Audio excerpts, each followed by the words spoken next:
So Denise is an inspiring and powerful yogi, author, and a broadcaster who has been a student and teacher with the Brahma Kumaris for nearly 50 years.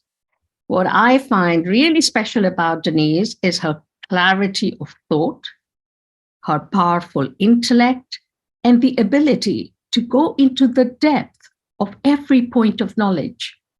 She shares from the heart and with deep authenticity and warmth. She has the ability to translate deep spiritual truths into everyday practical living. So, without further ado, let us give a very warm Saturday morning intensive family welcome to Denise. Om Shanti. Well, thank you very much, Madhavi. And it is indeed a very important topic, which is key and crucial in the practice of Raj Yoga meditation. And there are two words I would like you to keep in mind. And one of them is equanimity, and the other is equilibrium.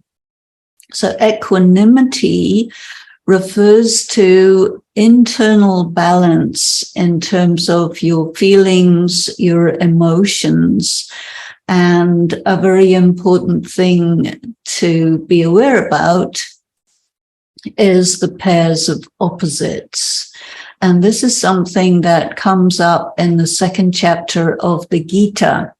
And the study and practice of Raj Yoga is very much to do with the knowledge of the Gita.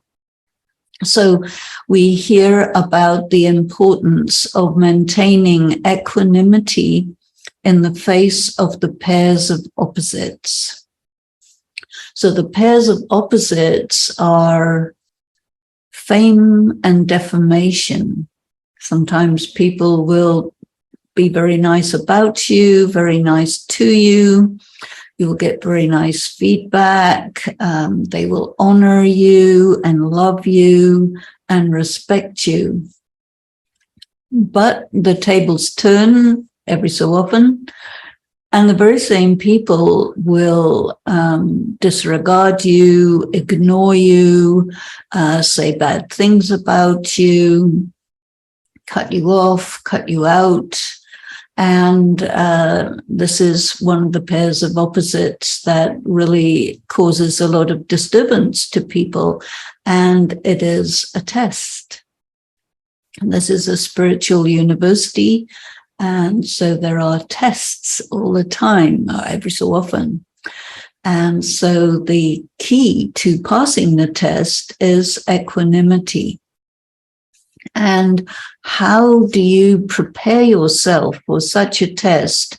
And that is that when the statements about you and the behavior towards you is very favorable, do not take it in. Be very detached, gracious, accepting, kind of externally, but internally, not really allowing that to function as a support or a prop or something that means too much to you.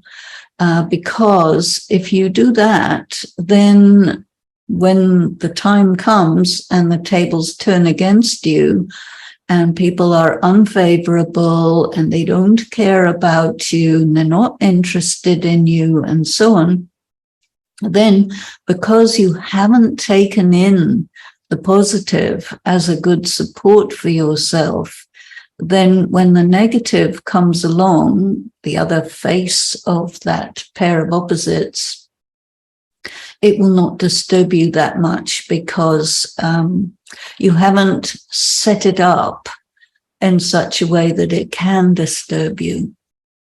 So this is very important to understand about the pairs of opposites.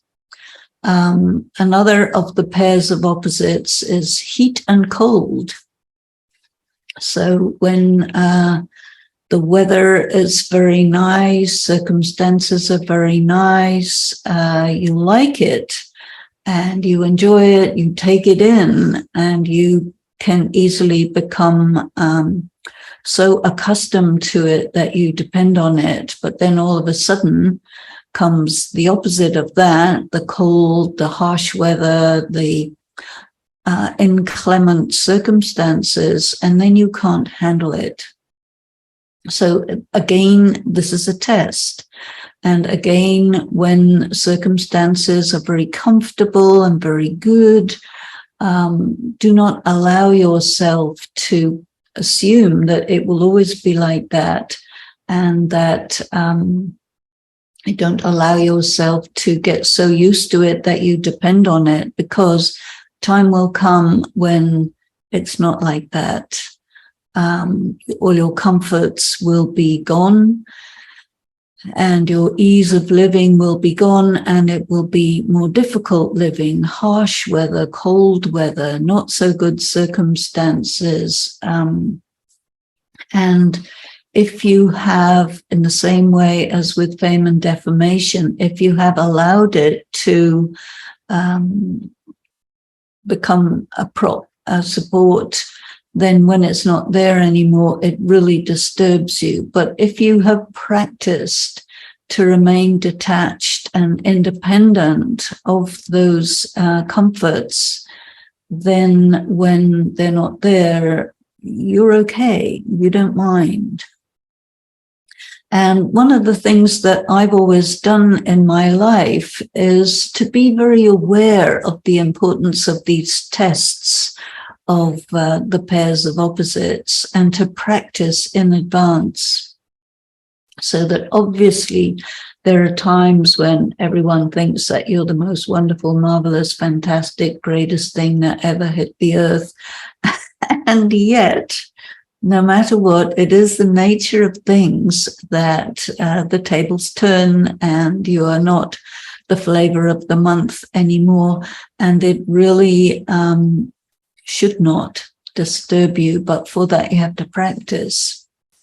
And so one part of the practice is to always be aware that it won't be like this all the time. And in fact, this is another very important statement that comes in the Bhagavad Gita, that circumstances do not remain the same for all the time. Sometimes they remain good for a long time, and you get used to them, and you think that it won't be something else, but always it comes. The other thing to be very aware about is that when things are difficult and people don't recognize you, and they don't appreciate you, and they don't value you, and they may not treat you so well, whatever, it will not be like that always either. So that some of these pairs of opposites switch quickly, and some of them take a very long time to switch, but no matter what, they will switch. And so it's very important to remember equanimity in the face of the pairs of opposites. Another one is success and failure. And of course, in the surrounding social, cultural environment, you always hear the message that, oh, you have to be a success, you have to be fulfilling your goals, you have to show that you are good, and that whatever your aims are, they are happening. You have wealth, you have recognition, you have all the aspects of success. And yet, again, it will not be there all the time. The tables will turn, and there will be failure. You will have a period of time where no matter what you do, it doesn't work out. Or you may think it's very good, but everybody else thinks it's no good at all. You will be rejected. You will be passed over. The things that you are trying will not work out. You lose your data, your computer will crash, you will get unexpected financial situation where very big expenses come that you cannot cover. And all of this can produce anxiety and loss of faith in the self and all these things. But this fluctuation between success and failure is the nature of life, and it's especially the nature of spiritual life. And it is supposed to be like that because you have to really learn what it means to have equanimity in the face of these big ups and downs that happen. It also happens in relationships. Sometimes you will have a relationship where, you really love the person, the other person is abusive, doesn't love you. You give away your power, it messes up, your reputation goes down. All sorts of things can happen. But the purpose of this is for you to be free and independent of external circumstances. And the only way that you can acquire this freedom and this independence is to go through these fluctuations of the pairs of opposites, many different types of pairs of opposites over a long, long period of time. And there you are a balanced person, a person with equanimity. Then the other word that I wanted you to think about is equilibrium. And equilibrium is balance.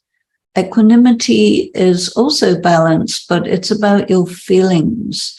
And equilibrium is perhaps a little bit more about your performance, how you function in the face of destabilizing circumstances, destabilizing events, because you have to respond to them. And of course, there are all sorts of things which are to a greater or lesser extent traumatic. And anyone who has had many lives and who is interested in spirituality has also, or is also likely to have experienced different kinds of traumas, childhood traumas, traumas of accident, traumas of loss, traumas of being in very maybe dangerous circumstances, or you've witnessed very traumatic events and you are affected by these things, and they are still there when you come into your spiritual practice, and sooner or later they will come up and disturb you.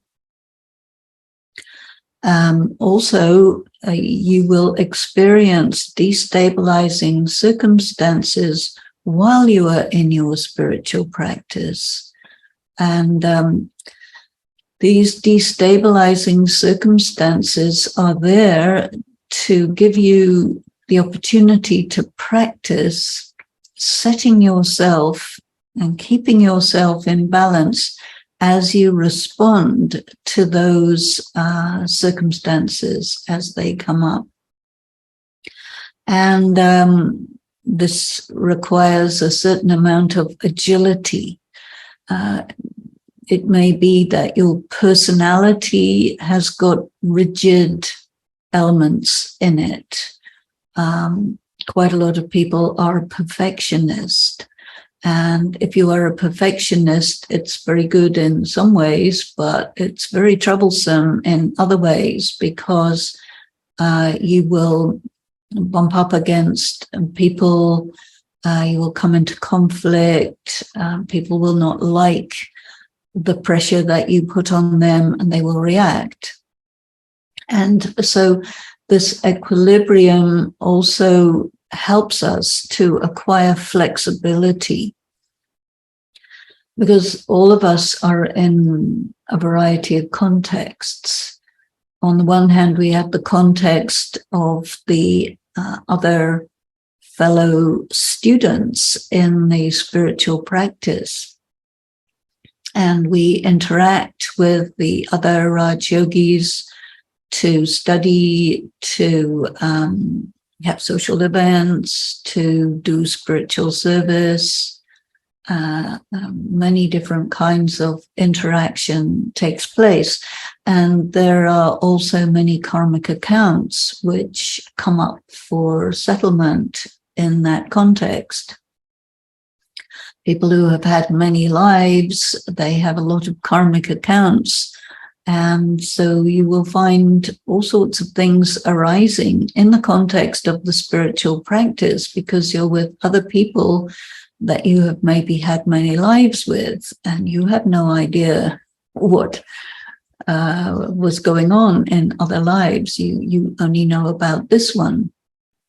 But destabilizing situations and circumstances in your spiritual life will be part of that settlement of karma.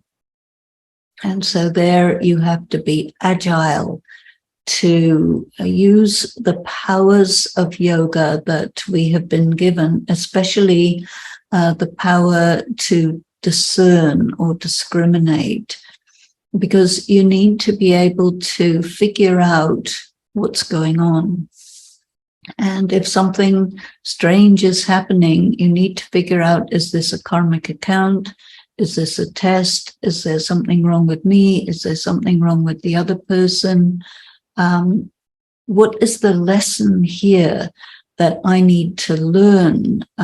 Is there something in my makeup of personality where I am insufficiently agile in some particular area, and this situation is specially designed to give me an opportunity to cultivate and develop that missing capacity? Because the practice and study of Raj Yoga is not just an academic thing, it's practical. And it's in the context of people, in the context of circumstances, and especially it is in the context of settlement of old karmic accounts from many other lifetimes, which you don't know the details of.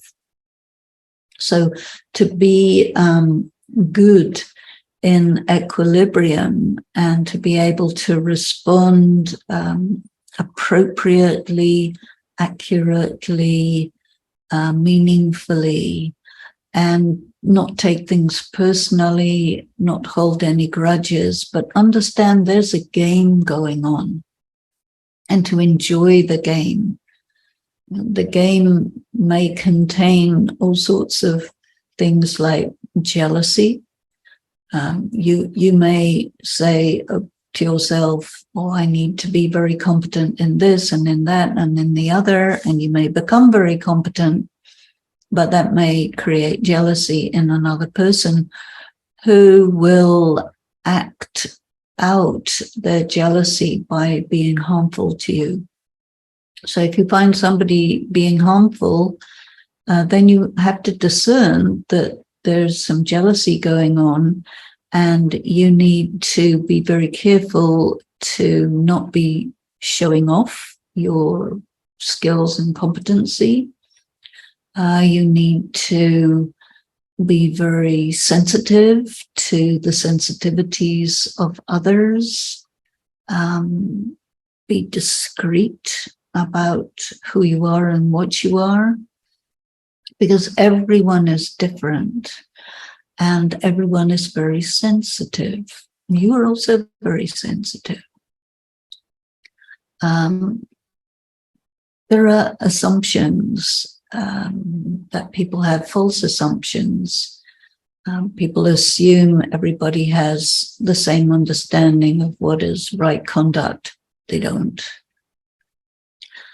People will have, you think, the same understanding of what is honesty. No, very different ideas about what is honesty. There will also be cultural differences because the people who are studying and practicing Raj Yoga come from all different backgrounds, races, language groups, religious background, different social classes, different professional backgrounds. It's a huge mixture. And you cannot assume that the other people have the same set of values as you. They will have different values, and you need to flex with these. Because if you don't bear in mind all of these differences, and that the differences are there, they have to be there. You cannot say they shouldn't be there. They are there. But you have to flex with that. And for that, you need to be very balanced and agile and quick at adjusting yourself. And so for that, we have the power of accommodation. There's another power where you can just accommodate other personalities, other angles on life, people with other priorities. You may say your priorities are good, but good priorities for you may not be the same as the priorities for others. So you have to catch it and have a balance between flexing with other people and then asserting yourself. Because if you assert yourself when you should be flexing, then that would be a mistake. And how you know it's a mistake is because it doesn't work out. It's very important to focus on being in your power, staying in your power, coming into your power. And the more you're in your power, the more you enjoy the game. And that it's no skin off your nose to flex, to come forward, to step backward, to give space to others, to take the floor when it's time for you to take the floor. All these things are part of the process, part of the study.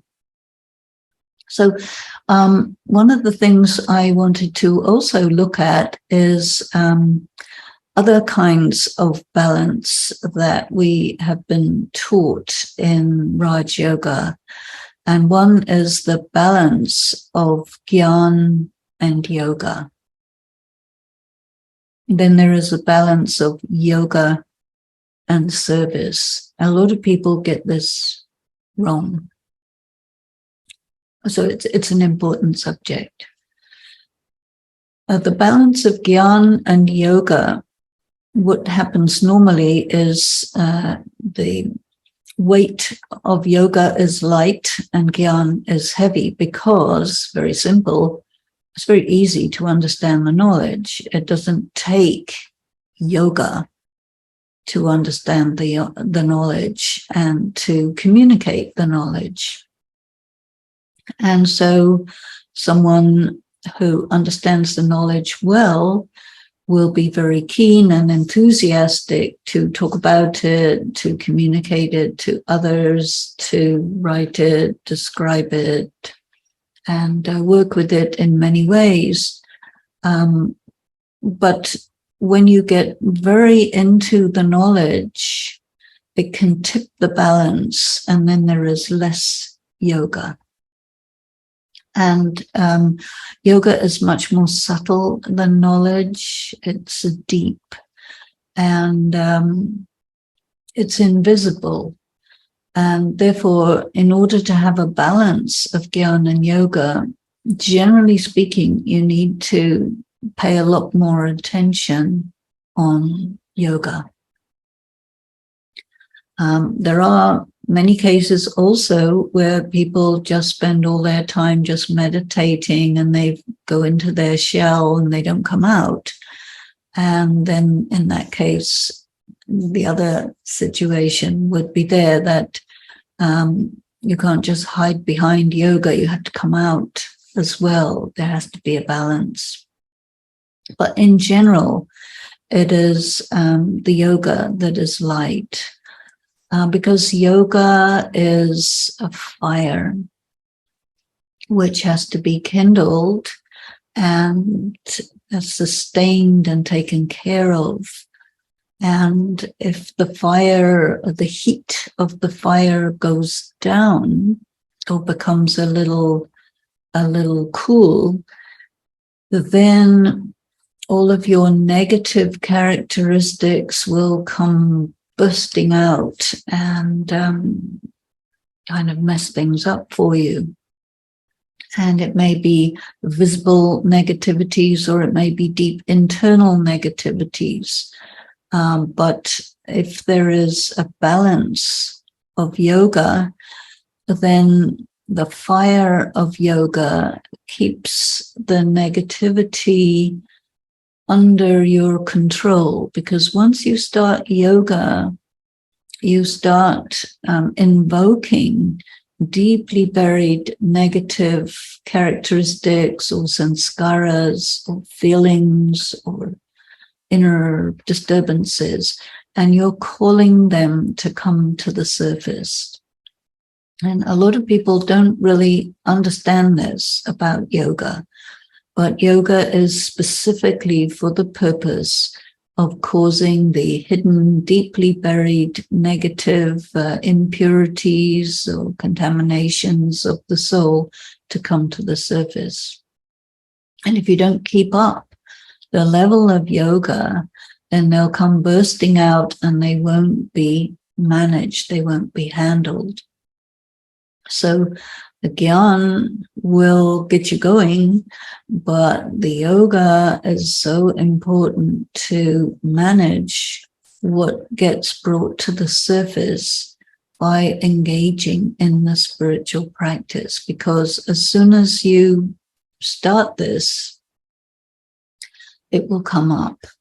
And so in Brahma Kumari's vocabulary, we call this Maya.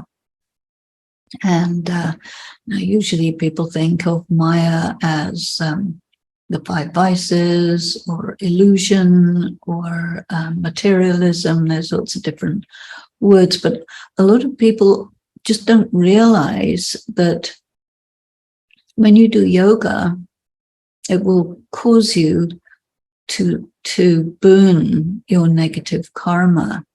But if you don't burn the negative karma, it'll come up and it will urge you to repeat it.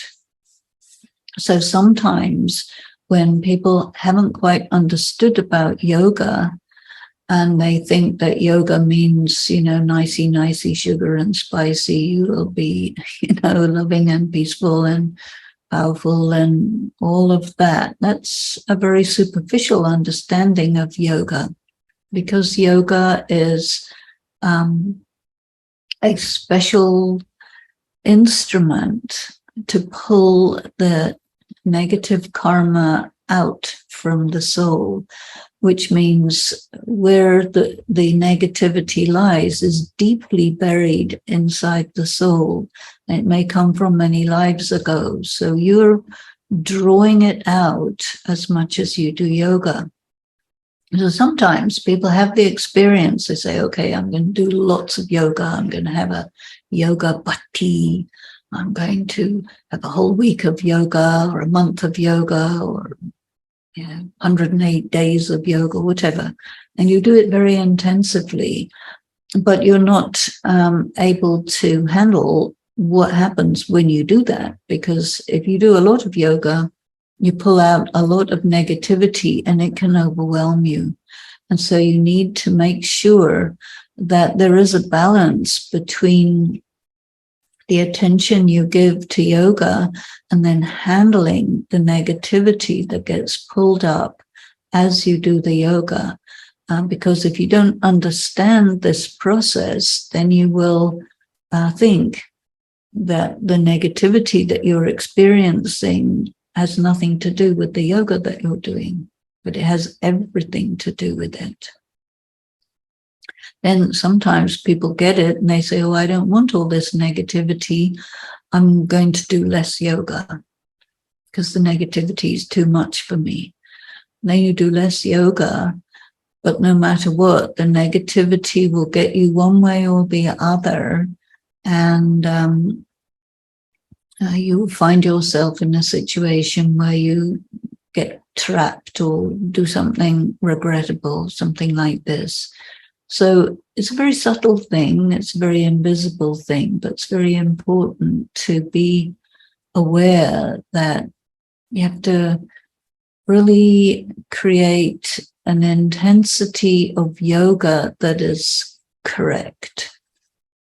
So the schedule of yoga that has been given to us is very specific and very right, the optimum. So, for example, sometimes you hear in the study that you should have 8 hours yoga a day. And everybody says, oh, I don't have time for that. Sitting in yoga for 8 hours a day, that's way too much. But if you cut that in half and think about 4 hours yoga a day and ask yourself, is this doable? And it is actually quite doable if you make your schedule the way it is recommended. So, for example, we always begin our day with the early morning meditation, and we have Amrit Vela, which is 45 minutes from 4 a.m. to 4:45. And it's quite doable to increase it by 15 minutes and make it a whole hour. That is doable. And if you have half an hour before your study of the Murli, then you've got yourself already an hour and a half. And if you stop for a few minutes during the day for what we call the traffic controls of 3 or 4 minutes of yoga in between, you give yourself another half hour overall in the day. And there you've got an hour and a half, 2 hours. And then you have your evening meditation, usually 7 to 7:30. Many people do this, and you have another half an hour. And then you could do another half an hour before you go to bed and do your checking of the day and lay that day to rest. And pretty soon you have managed 4 hours of yoga in the day. And if you can do that, you're on the way to being able to do 8 hours. But the problem comes when you have an imbalance of yoga and service. So this is another one that's very important to be aware about, yoga and service. And one thing that happens is that service, all the different activities that we do, giving courses, classes, organizing events, anything that comes under the name of service, whether it's you by yourself or whether you're engaged with another group of Raj Yogis, it is normal to get out of balance between yoga and service, because service takes more time, it's more interesting, and you tend to easily get out of balance by giving extra time for service, and that will take out your yoga time. And so a lot of people get into an imbalance. You know, if you do service too much late at night, then it will make you tired in the early morning, and then your morning meditation will not be so good, and that will affect your whole day. So it's very important to keep a balance of yoga and service. There are many encouragements and pressures even to do this and to do that and to attend this and force yourself and so on. But for that, you have to really step back, and you have to be able to assert the rhythm that works for you. And so even if a lot of people will try to put pressure on you to come out of balance, you have to resist that pressure. And if you don't resist that pressure, you haven't understood the balance between cooperating with other people and getting other people to respect your boundaries. And one of the words that we hear about quite a lot in Raj Yoga is the word Maryada. And Maryada means boundaries. Some people think it means codes of conduct. That's also there. But the main meaning of Maryada is boundaries. And you have to set your boundaries. This is what I will do. This is what I won't do. And it doesn't matter what comments people give you, because in the end, you're responsible for yourself. And you're in an environment where there's people and circumstances that are doing as much as possible to interfere with your system of staying in balance. And you have to understand that that is part of the game. They're supposed to mess you around. They're supposed to interfere. They're supposed to put pressure on you, and you're supposed to catch what's going on and establish a boundary and not allow others to cross that boundary. And this is about self-assertion. This is a very important balance. And it's connected with the power to cooperate. So a lot of times people think the power to cooperate means you can cooperate and cooperate and cooperate with others until you are exhausted. But that's not what the power of cooperation is about. It's very much about understanding your value and yourself and what's important and what you will do and what you won't do. And if you don't set that, it's very easy for you to get enslaved or abused or pushed around or in some way diminished in who you are. And you have to understand that this is included in the game. And play the shots. And this is connected with your self-honor, your self-respect, your self-regard, and understanding why you are doing this. You're not doing this to get people to like you. You're not doing this to get people to make compliments about you.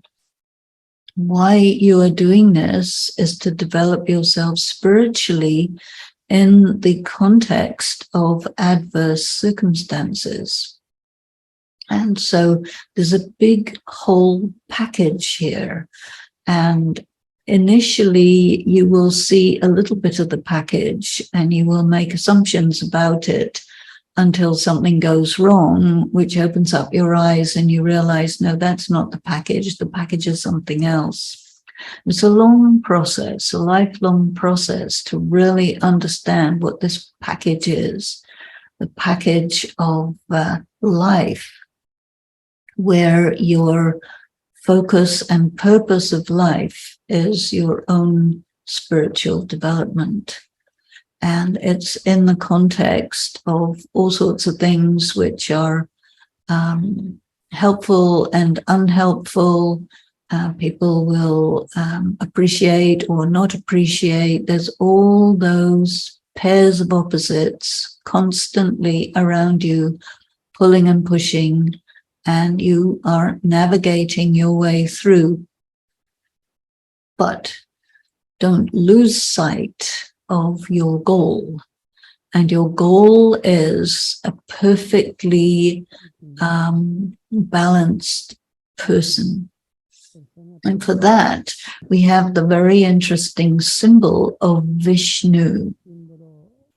So Vishnu is the four-armed symbol where there is the crown of light and the crown of jewels, where there are the four symbols of the swastika and the conch shell and the lotus flower and the mace. And these are symbols that you have to acquire. The swastika refers to a balanced mind. And when you spin a discus, you create stability. It is a gyroscope. When you blow the conch shell, it means you are speaking. So you have to speak up for yourself, speak the truth, not speak when it's better to not speak. You have to be the judge of that. And the lotus flower is balanced and detached action. You're in the world, but you are not under the control of the world. You are the master.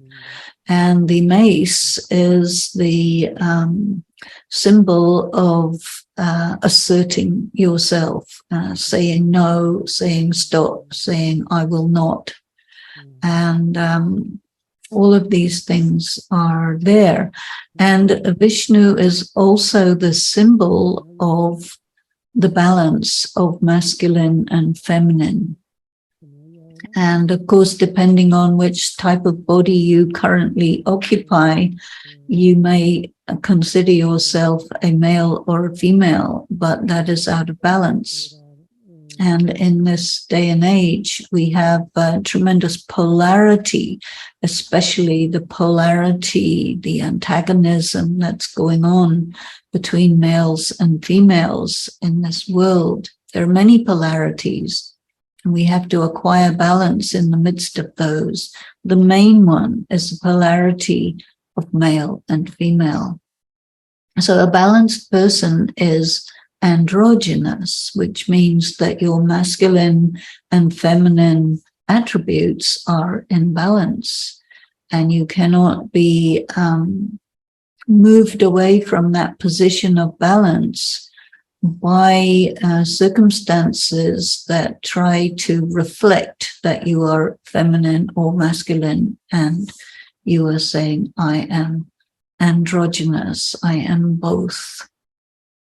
And it's interesting that when you think about 84 lives that a soul can take in the whole cycle, 42 will be in a female costume and 42 will be in a male costume. And so you really cannot say whether you are a male or a female, regardless of the body you occupy.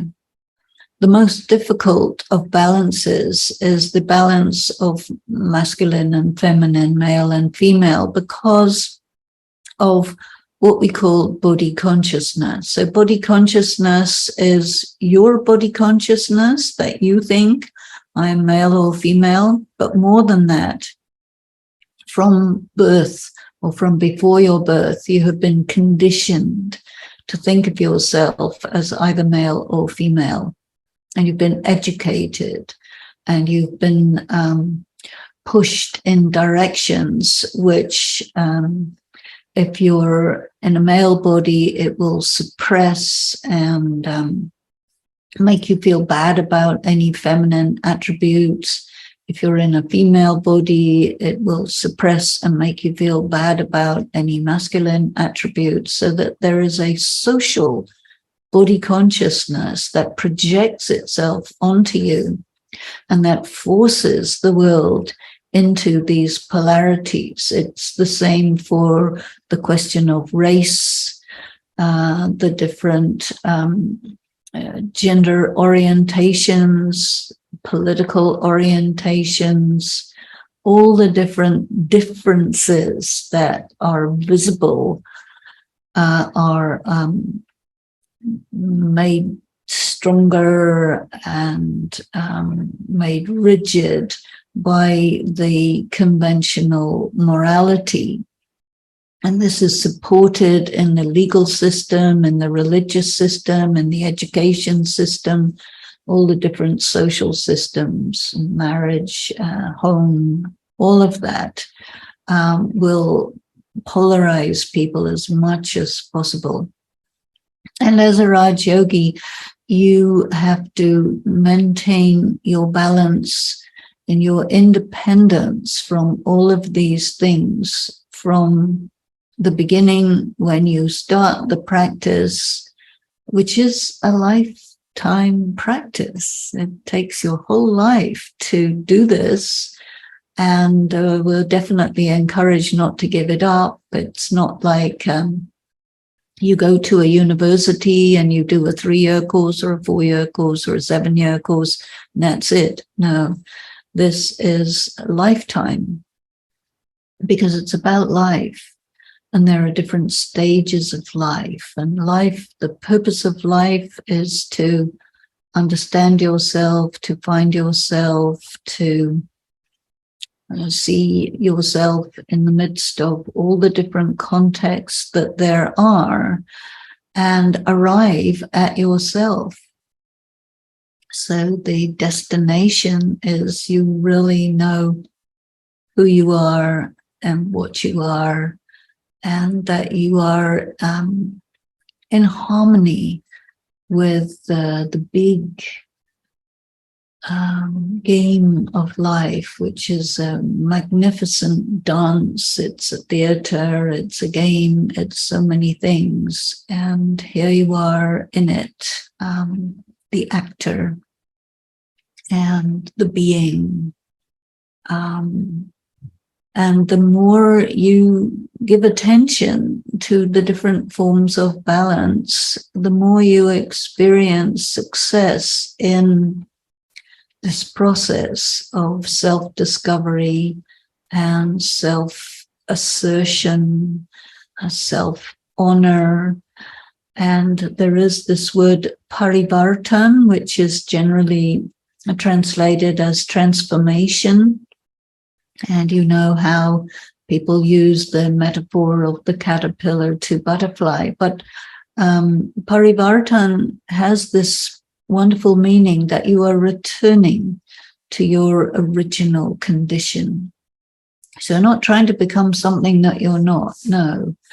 But you have been pulled away from something that you are, and you are returning to that. And that is something that happens as you become more and more balanced. You find yourself closer and closer to your real identity, your original condition, your perfection. And perfection is not an extreme thing.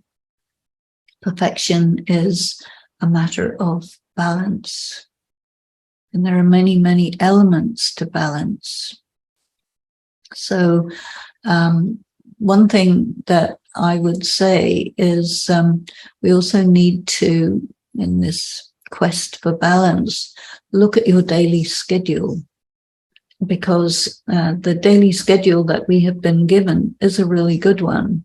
That you start your day with early morning meditation, you get up 3:30, 4 o'clock, you meditate, you freshen up, you study, you take your breakfast, your lunch, your dinner, you do your work in the morning especially, and if you are bright in the morning, you can get it all done in the morning, the afternoon, your exercise, your social time, your getting out there, the evening, family time, more meditation time. Check your day, give yourself time to check your day, check yourself, analyze yourself, and ensure that you are on track and that you know the track that you want to be on. So this is a very important element of personal balance. And I think also it's good to look for the optimum. A lot of people think they have to do maximum. They're not doing enough, not enough service, not enough gyan, not enough yoga, not enough this or that. They look for an extreme, which is out of balance. Optimum is in balance. Because when you can reach the optimum, then you avoid the law of diminishing returns. Otherwise, if you do too much, you spend more energy and get less results. So optimum is a very important thing to think about. Then another thing, when you're checking yourself, is look for your addictions. Everybody has some sort of addiction. It's not that addiction is just about alcohol and drugs and sex and all those things, but anything you do, which you do in spite of the fact that it takes you out of balance, that is an addiction. And you need to notice those and use the accumulation of your yoga power to bring yourself back from that, because addictions are very effective internal forces that take you out of balance. So you're not just only dealing with external forces that want to destabilize you, but the internal ones, the addictions, they, even if you are overthinking, that's an addiction.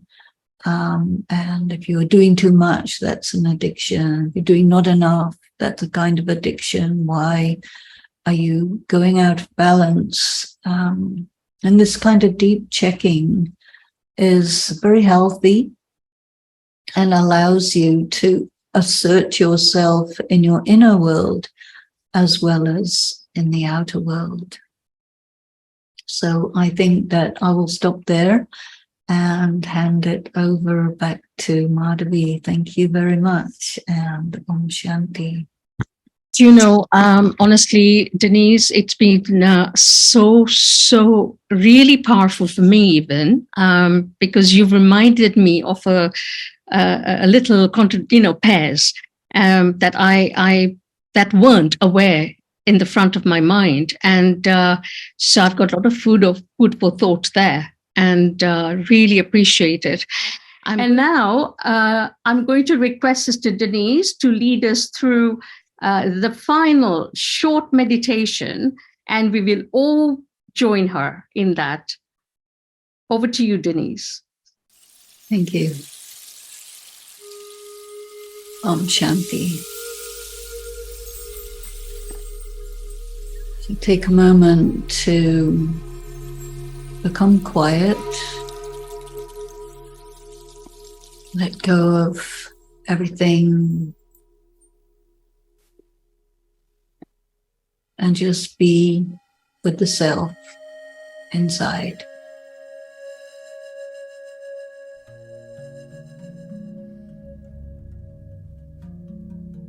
Go to the self, the soul, the light.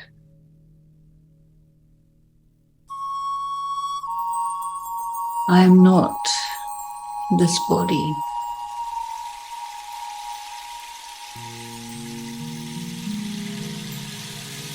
It is the costume for the actor, and all the events around it are part of the drama. I myself am the light. I step away from the drama and just be a soul at peace.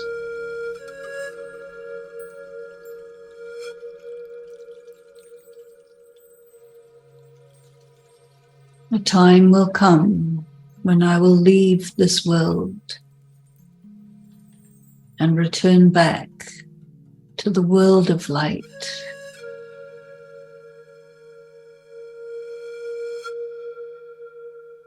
I make myself free and unencumbered, practicing to let go the highs and lows, the good, the bad. I become neutral about all of it. Then only I can let go and just be myself. Om Shanti.